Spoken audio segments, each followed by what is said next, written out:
can be used the right way and you can elevate it. If that's what they did, that is the best one can do.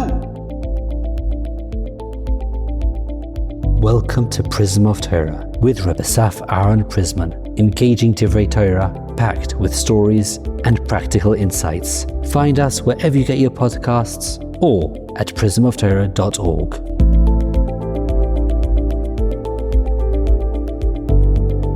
Shalom uvracha. In this week's Parsha, Parshas Pekudei, we know that the Torah goes through the amount of gold and silver that was given to the Mishkan, and the Mishkan was created from, and all the vessels in the Mishkan, etc.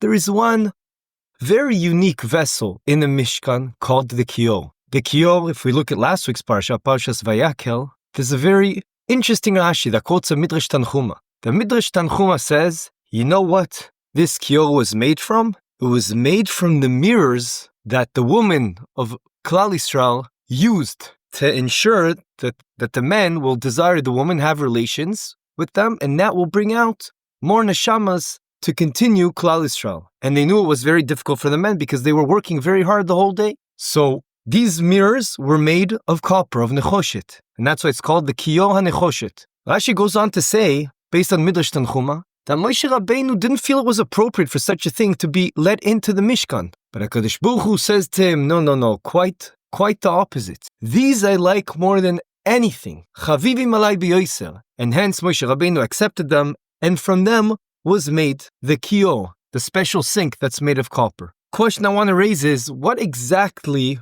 was the argument between HaKadosh Baruch Hu and Moshe Rabbeinu? Meaning, it's more understandable where Moshe Rabbeinu was coming from, but what was HaKadosh Baruch Hu answering him? And why is it that it's very fitting that the Kiyor was made of nechoshet, of copper, and that the Kiyor was the kli, was the vessel by which HaKadosh Baruch Hu decided that the mirrors would be used for creating that, the Kiyor, as opposed to any other kli, any other vessel we had in the Mishkan? What's unique about that? So Rashi does offer an answer to that last question, and he says because the Kiyor was also used to make peace between a person and his wife, because if a man thought that the woman was in a place she wasn't supposed to be, then there was something called mei soita, that through that it would ensure that the woman was not with anyone, and hence it is okay, and it helped bring peace between man and woman, and hence, and that water was used from the Kiyor, and hence it's fitting that the Kiyor was the one made from those mirrors that showed a connection between man and woman. Based on Rav Shimshon Raphael Hirsch, I want to offer a different answer. And he says a Mordecai idea. He says, you know what the Kiyor represented? Before the Kohanim came to do their avodah in the Mishkan, they always had to wash their hands and feet. They were mekadesh, they were sanctifying their hands and feet. Until now they did mundane things, and now they're about to do a holy avodah, avodas hakodesh, in the Mishkan. And hence it was very fitting that they had to elevate, mekadesh, their yadayim and raglayim, because now they're about to use their hands for Kedusha. Hence, says Rav Shimshon Raphael Hirsch, that it is very fitting that the Kiyor was made of these mirrors. Why? Because this is exactly the argument that was between Moshe Rabbeinu and HaKadosh Baruch Hu. I shouldn't even call it argument. What was the idea that Moshe Rabbeinu thought that it wasn't appropriate to bring those mirrors made of copper into the Mikdash, into the Mishkan? Because they represented something that usually is associated with Yetzer Hara, with the evil inclination. And he said it's not fitting.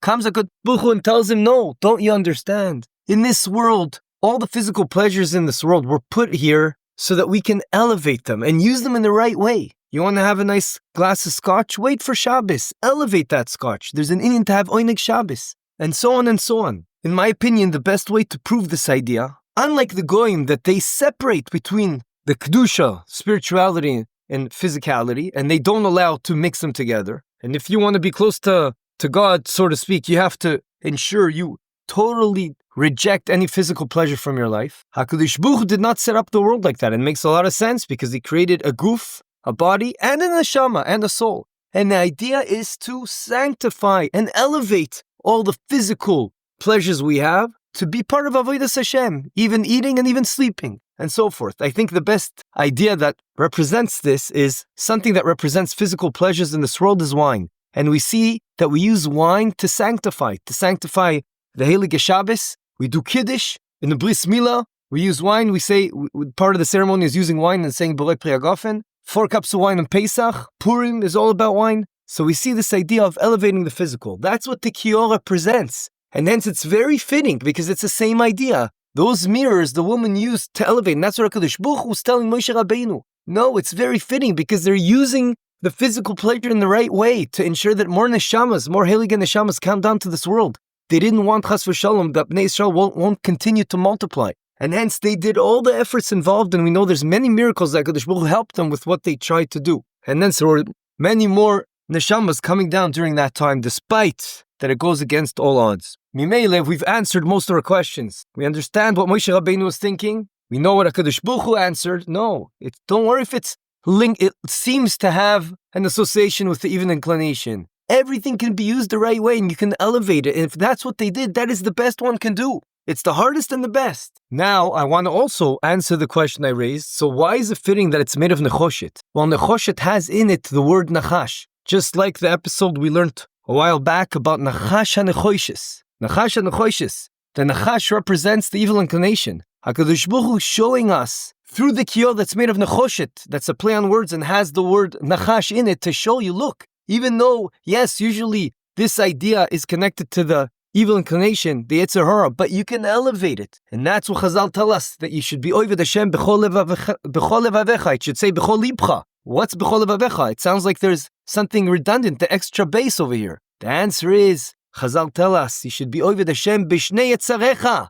B'yetzer hatoiv v'yetzer hara. You can also be Avodas Hashem with Yetzer Hara. And that's exactly what happened here. And that's what HaKadosh Baruch Hu was answering Moshe Rabbeinu. I said this vote over to a good friend of mine, Rav Yitzi Svei Shlita, and he said a beautiful idea that connects to this as well. We know there's the idea of machatzis hashekel that everyone had to bring, but Moshe Rabbeinu was having a trouble to understand what it looks like. So HaKadosh Baruch Hu showed it to him. It looks like this, and Hashem showed it to him with fire. So Rav Yitzi Svei told me that he saw somewhere, I can't remember where. Why did Hashem have to show it to him with fire? What's the idea of fire? The answer is Moshe Rabbeinu didn't understand. Why do we have to associate money all the way? What's money? Money's physical. We want to count. We want to every Klal Yisrael. Then it should be a spiritual thing. Why is it a physical thing? Kadosh Baruch Hu answers him. We want to count Bnei Yisrael using money because we're showing that we're elevating the physical, and that's being taught by fire. Fire can sometimes be used in a very horrible way. However, it can also be used as heating something up, as cooking something, as giving you heating the air if you're cold. And hence, fire is teaching us this idea, and also money can be used for good. In fact, I think that's why the Parsha starts with all this gold that's being used for the Mishkan. Why? Why do we need so much gold? And HaKadosh Baruch Hu needs gold. The answer is it's the same idea. We're elevating the physical. We're using this physical idea of money and elevating it to Kedusha, to spirituality, to be part of the Heilige Mishkan. Yeh Ratzon that in our lives, we will always live like that, in a way that we elevate the physical. That's what life's all about, and that's the reason we have all these tools that represent physicality, because the idea is to elevate all the materialism, all the gashmias, for Avodas Hashem. I just want to end up with this idea that I know several people, which I won't say their names, but to me it's very amazing. I know how much money they get paid for every hour of their work. They're very professional. I'm talking about different people, different professions, some that give consulting and how to write books, some that give consulting and how to ensure that you save more money financially, some that are dentists, some that are graphic designers, and I know at least 6-7 people like this, that they ensure that they want to use their tools that Hashem gave them, what they're good at, their profession, the skill set HaKadosh Baruch Hu gave them, and they want to use it to Kedusha, a certain percentage of their time. And it's unbelievable because they're making no money and they just want to ensure they connect to either Torah, Chesed. That's exactly a living example of elevating the physical.